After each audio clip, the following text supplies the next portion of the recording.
Okay, so Chad, be gone for good. Kevin, be gone for good.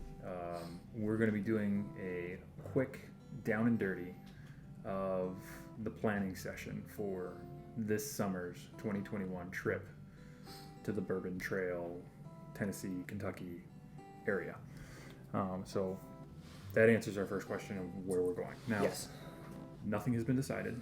We don't know specifically any distilleries. We don't know specifically any routes. We don't know where we're meeting, what cities, towns, or anything along those lines. So we're going to go through a little bit of that.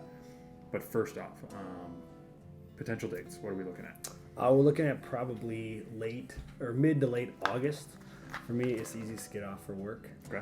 Plus, it will get us. Well, it'll be pretty hot, but least chance of rain in those areas. Okay, which could be a big issue. Which would be nice. Okay. So mid to late August. So everybody's out there, put that on your calendars because that's going to be important. We're coming at some point. We had talked about getting distilleries that we wanted to do.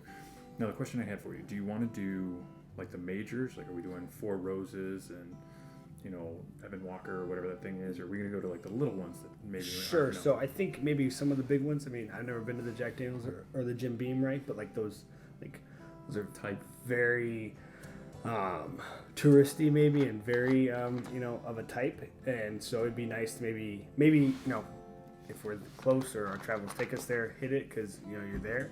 But I think we should look or search out some smaller distilleries that maybe have some less beaten paths on going to them. And some of the guys have already talked to us about different places that they think we should go, like distilleries they visited, places they know, guys that they know that have been doing this, like just like maybe vets that have picked it up as like a afterthought, and kind of like they produce 20 cases a year, 20 barrels a year or something. Sure, like yeah. Smaller time. Yes, small. Whatever. I don't know what small is, but that would be what they were doing.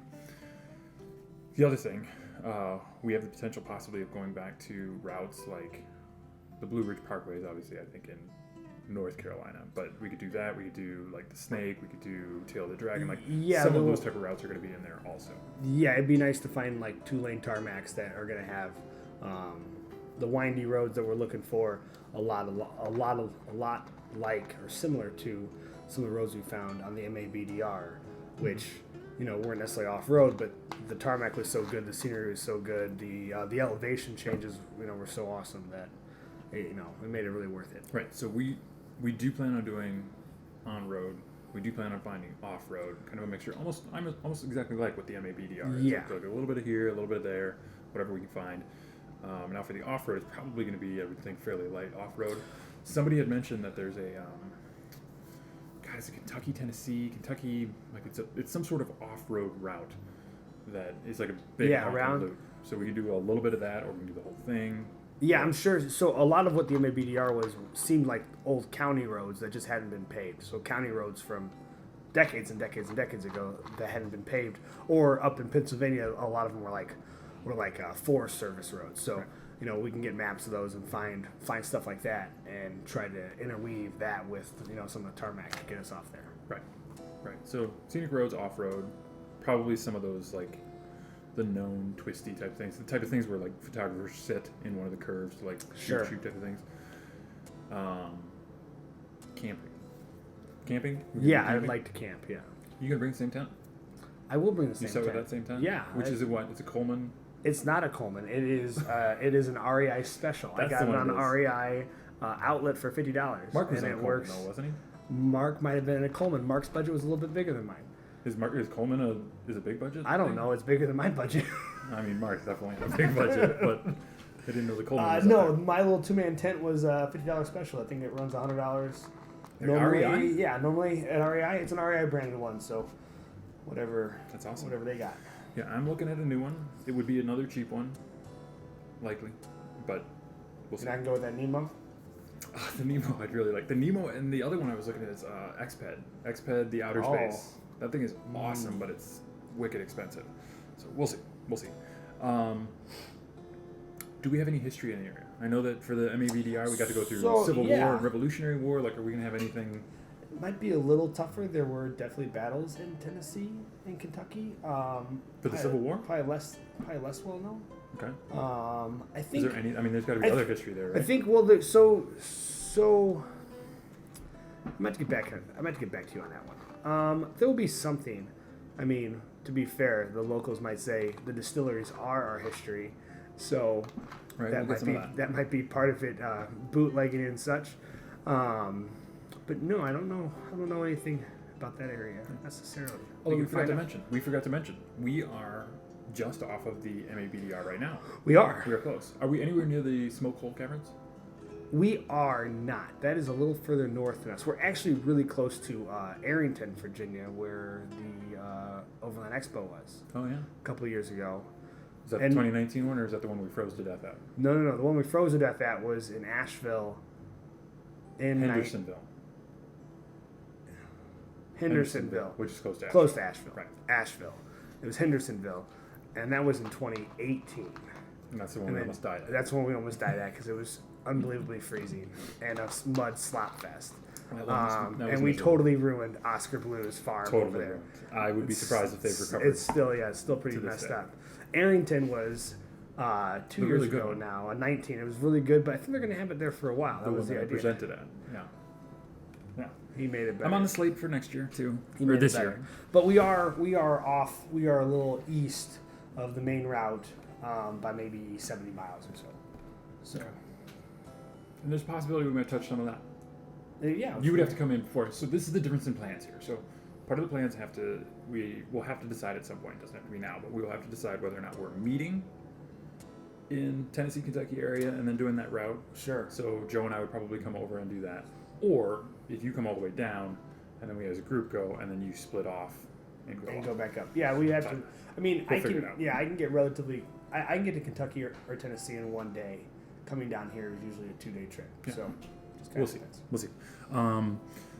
One of the other suggestions that was made that we may toss around is doing a meetup with anybody who wants to come out. Yeah. Something. And it's possible it could be like a one-day thing. It could be like a dinner. It could be like hanging out for drinks. It could be like a ride-along, something along those. So I will urge anybody who's interested in something like that to leave a comment. Let us know if you are interested, where would be the best place to meet, if it's like a Tennessee or a Kentucky, if there's a specific day, if there's something you think you would want us to do on that trip. Let us know. Do you know of a good distillery to meet up at? Something like that. That would be helpful local knowledge. With like a group rate. That'd be awesome. Big tables. Yeah, so we're going to draw a crowd. Because again, we don't know if it's going to be like a dinner seems cool, but a dinner's also like have ridden all day, so like, I don't know that we're going to be like high energy. Lunch. Right? Like a lunch, or if it's drinks at night, like we can kind of relax if we're going to do like a distillery the next day, so we don't have to necessarily worry about getting up early or whatever. Sure. Or if we want to do an actual ride, which again, I don't know that would be the way I'd want to go because like we're not good riders. You know, like I'm guessing almost anybody who joins us is going to outpace us, much the way Mark did. Yeah. Right? Like Mark came along, like these slow pokes. He was very fast. I think a meetup would be nice. I don't know. Riding, I think, a meetup is nice, and there's no, we all come to one place. We all, people can come and go as they choose. We have a window, come and go. We're not waiting for somebody who said they were coming, but we don't know, and we don't. You can see all the scars on Kevin's bike from the crash. We'll have it up there. I'll have it all washed, except for that one spot. That one spot, you see the exact spot. That's also why I'm not getting a new tent. My new budget for this year is going to a new helmet. Oh yeah, because you busted the hell out of that one, didn't you? Took a little fall on that one. I was told by a reliable source that you should change your helmet out after a crash. What are you looking at? I might go top shelf when we go to the Arai XT4. You're gonna go the tricolor? I'm not gonna go to a tricolor. No. They have a nice gray and black kind of camo looking thing that's got the red, white, and blue stripes on the side. So that might be the closest I get to a tricolor. Wait, so it's gray and camo, but it's still got the red, white, and blue. So you'd still match your bike. I would still match my bike, yeah, but good. Just it wouldn't be not so clearly. It wouldn't overtly. be ostentatious, and it wouldn't have like the Honda across the back because that's Honda. the Arai one. Yeah, right? That's it. They still make that one though if you so choose. If you're interested, I'll leave a link to that one down below too if you want to see literally the helmet I should probably buy. Like I mean, I'm already badged up on my jacket and my pants.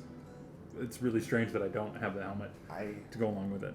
It's really a price issue. So if you'd like to donate, feel free. You will see Arai in the future videos if somebody wants to put $600, $700 in the pocket. Yeah, $700. If I see a $700 donation come across, it'll go directly to the Arai. They're not cheap. not that you know this and not that you necessarily care, but there will be a few different apps that I'm going to be using on this, and I'll tell you why. So Rever, I initially got on 4 years ago when I started riding, and it was all right. Like it's basically just like a compilation of like, so for instance, you can get Rever, and you can take a ride around Chicago, right? And Rever will hold that, and then it'll put it up in their system so that anybody who wants to do a ride around Chicago can locate your ride and then follow that exact same. So it's kind of like it's a way to share tracks. Yeah, it's an information sharing thing. It's gotten so much better, and it's probably because there's a lot more users, probably because they've kind of outfitted the system or whatever. But I will be locating paths for us to take through the Bourbon Trail with Rever. Yeah, with what other people things people suggest. So almost the same thing that people will do here, but there'll be actual tracks for it. The other one I'm going to look at is called Relive, I think is what it's going to be. Relive is incredible. I think it's actually a hiking app, but what they do is they map your route. Okay, so whatever you're doing, they map your route, but then they turn it into a 3D topographical map that follows you along, so you can follow your route through a 3D topographical map. It looks awesome. That's super slick. Wow. You'll see it in the videos, stuff like that. The other one is Ride with GPS, which again is a little bit like Rever. It's just tracks that people have done and so on. So I'll be locating stuff through there. But ultimately, I think it's possible, because my planning is often a little bit shaky. It's possible that what we're going to actually do is just sort of end the day and go, what do you want to do tomorrow? Yeah. I do like the idea of not pushing so many miles. If we can get to a place where we have distilleries that are, we have names or locales of distilleries that are, somewhere in that 200 to 300 mile range. Yeah. Doing that and being able to stop and enjoy. And I mean, I think the Bourbon Trail only goes from like Lexington to. It's very short. Yeah. Like there's not a whole lot. Everything basically is in there. So you could essentially, if you're going to take tarmac, do the entire thing in a day. You couldn't hit all the distilleries along the way, obviously, but you could do that. You could sweep the entire area in a day. So I don't think time is going to be an issue. It would be nice to jump out and jump back in, maybe. Right. So, and this is what I was thinking, and I think I talked to either you or Joe about this, but what I was thinking as a potential schedule is that we could do distilleries in the morning, and then ride in the afternoon, which I think is probably not the right way to do that. We do riding in the morning, distilleries in the afternoon, which probably makes more sense because you'll be drinking at the distillery and you don't necessarily want to ride afterwards. Or do like a day of riding, day of distillery, day of riding, day of distillery, which gives you sort of that opportunity that like after a day of a distillery, we could finish and go ride somewhere, be parked somewhere, camp. Yeah. Then after our day of riding, go to a hotel so that we're fresh for the distillery the next day and kind of like keep rotating that or whatever. So we're not just bringing in everything into that distillery? Right, because I'm guessing the other people that are taking the tour probably are not going to smell like us along the route. Fair enough. But again, we'll sort of figure that out depending on how many we want to hit, how many days we have, and what we're looking at. Note, we need to locate the KOAs in the area. Yeah, I will. I know that I say this every year, but I will have an ice cream social this year. Ice cream social. We'll have the ice cream social. There will be an explanation of Fanta, because I still have not on this channel explained Fanta. We will talk about that because it is a big deal. It's been a big deal on every trip. But yeah, so KOAs and I think actual campsites. So we might do some just rustic camping or like sure. Yeah, we can do that. But to be fair, we had a great experience with state park campsites on the MBDR. So and there's got to be a lot in that area, right? You would think there's no national parks there, though, right? Well, I mean, Monmouth Cave is down there. Okay. Is that in that area, or do we have to ride to that? It is. I want to say it's in Tennessee. Okay. But it could be in Kentucky, so I don't know. It's the same. It's all the same stuff, right? Right there. No offense to anybody from Tennessee or Kentucky, but it's kind of the same. Okay, I think that's. Yeah, that'll be honest. I mean, we don't have anything figured out yet, but that's at least the base. So we've solidified though that we're not doing anything other than.